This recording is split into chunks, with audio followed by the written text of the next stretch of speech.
성도 여러분 안녕하십니까? 오늘의 말씀은 학개 2장 1절에서 9절 말씀입니다. 오늘 말씀에서는 하나님께서 학개 선지자를 통하여 유다의 총독 스룹바벨과 대제사장 여호수아와 예루살렘을 재건하기 위하여 남아있는 다른 이스라엘 백성들에게 하나님께서 중요한 말씀을 전해주십니다. 오늘 말씀에 나와 있는 상황은 그래도 헌신된 이스라엘 백성들 중에서 예루살렘으로 돌아와 예루살렘 성전을 다시 재건하고 있는 중입니다. 재건을 시작한 지 얼마 되지 않아 이제 조금씩 이스라엘 백성들은 자신들이 처음에 그렸던 머릿속에 그러한 성전의 이미지가 아니었던 것입니다.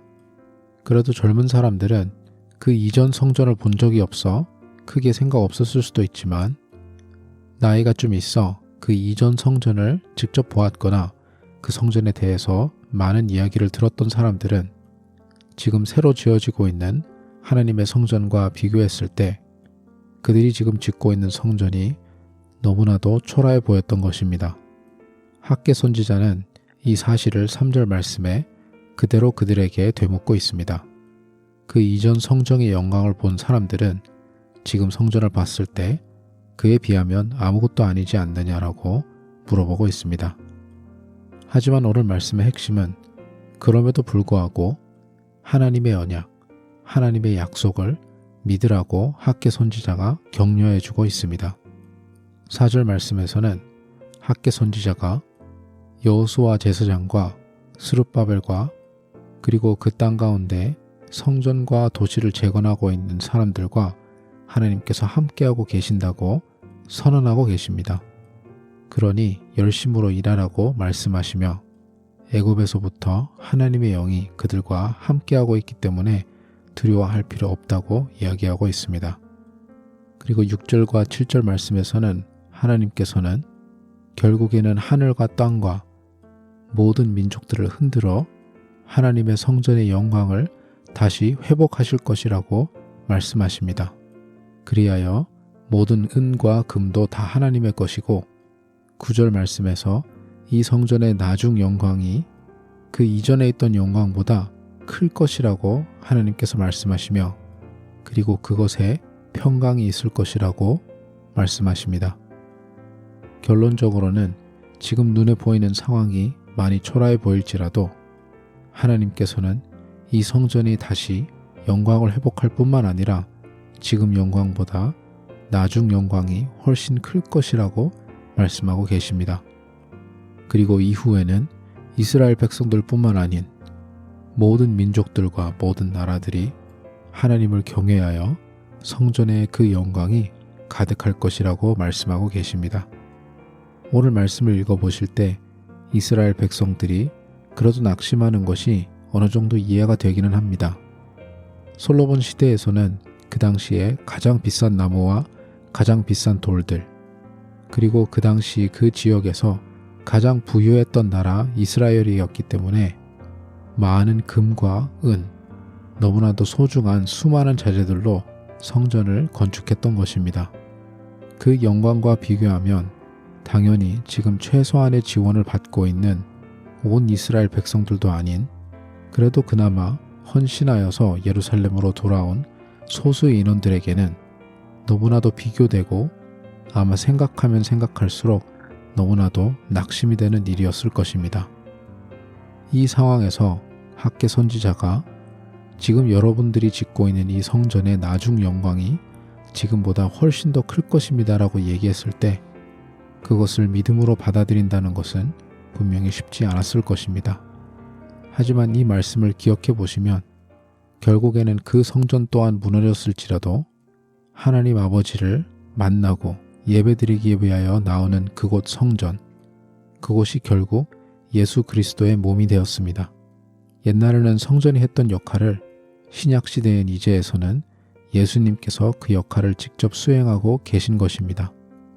그렇기 때문에 예수님을 통해서 오늘 말씀에 학개 선지자의 예언이 지게 된 것입니다.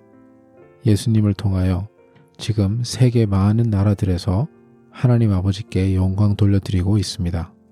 그리고 기독교가 압도적으로 다른 어떠한 세계 종교보다 가장 다양한 지역에 가장 다양한 인종을 대표하고 있는 종교입니다. 우리가 많이 부족하고 상황이 어려울지라도 다른 건 잘 모르겠지만 어쨌든 주님의 뜻에 따라 열심히 움직이고 있을 때에 우리가 직접 눈으로 볼 수 있는, 그리고 우리가 스스로 계산할 수 있는 미래가 있는 반면 하나님께서 우리에게 약속하신 미래도 있을 것입니다. 어쩔 때는 그 두 미래가 같은 경우도 있지만 많은 경우에는 다를 때도 있습니다. 그 두 미래가 다를 때에 저와 여러분은 누구의 말을 믿게 되나요? 나 자신의 눈과 귀와 경력을 믿는지, 아니면 하나님께서 우리에게 주신 약속을 믿는지.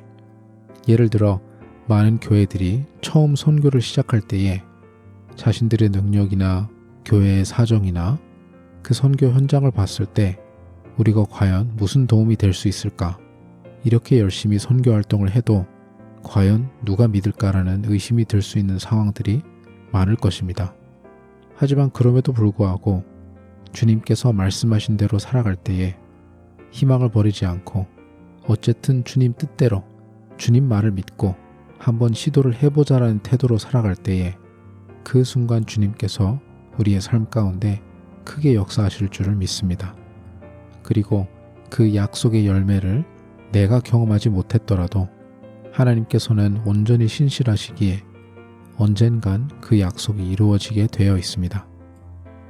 돌아온 이스라엘 백성들이 하나님의 성전을 재건하는 것처럼 우리가 주님의 일을 하고 있을 때에 당장 우리 눈앞에 보이는 그 상황을 믿을지, 아니면 주님께서 약속하신, 주님께서 우리에게 말씀해 주신 그 사실을 믿을지는 저와 여러분의 선택에 달려 있습니다. 그리고 무엇보다 이 땅 가운데, 그리고 지금 당장 우리의 노력의 열매를 볼 수 없을지라도 주님의 영광을 위해서 저와 여러분이 일하고 있다면 그것에 대한 대가와 결과는 반드시 이 땅 가운데 혹은 하늘나라에서 이루어지게 될 것입니다. 다른 세상 모든 사람들이 할 수 없는 우리 그리스도인들만 할 수 있는 말은 저와 여러분에게는 최후 승리가 있습니다. 그 어떠한 어려움이나 억울함이나 그 어떠한 고난과 시련을 덮을 만한 하나님의 영광에 참여할 수 있는 최후의 승리가 저와 여러분에게 주어지게 됩니다. 그 마지막 날에 누리게 될 주님과 함께 맛보는 그 승리를 기억하시면서 지금 이 순간 가운데 주님의 일을 행하시면서 느끼는 낙심과 어려움에 초점을 두기보다는 확실하게 최후의 승리를 누리실 우리의 주님을 말씀을 믿고 앞으로 계속 전진할 수 있는 저와 여러분이 되시기를 간절히 소망합니다. 기도하겠습니다. 하나님 아버지, 주님의 뜻에 따라 살다가 상황이 어려워질 때 우리 눈앞에 당장 보이는 그 어려운 현실을 바라볼 수도 있고 아니면 주님의 약속을 바라볼 수도 있습니다. 그러한 순간순간마다 그 약속을 의지적으로 붙잡고 살 수 있는 우리 모두가 될 수 있도록 주님 인도하여 주시옵소서. 감사드리며 예수님 이름으로 기도드립니다. 아멘.